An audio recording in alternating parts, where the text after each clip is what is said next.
قال الكافرون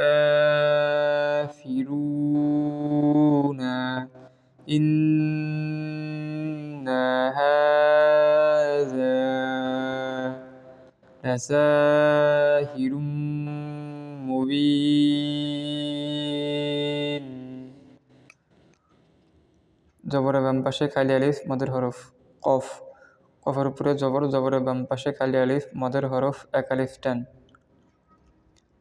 কাফের উপরে খারা জবর এক আলিফ টান। র, র পেশ রু, পেশের বাম পাশে যজমালা ওয়াও মদের হরফ, তার জন্য এক আলিফ টান।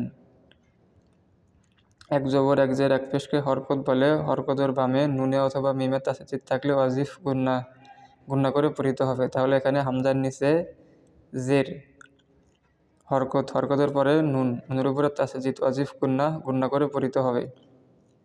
হা, গুলহার উপরে খারা জবর এক আলিফ টান। সিন, সিনের উপরে খারা জবর, তার জন্য এক আলিফ টান। বা, জেরের বাম পাশে যজমালা ইয়া মদের হরফ, মদের হরফের পরের হরফে অক্ফ করলে 3 আলিফ পরিমাণ টানিয়া পড়িতে হয়। তাহলে ক্বালাল কাফিরুনা ইন্না হাযা লাসাহিরুম মুবিন।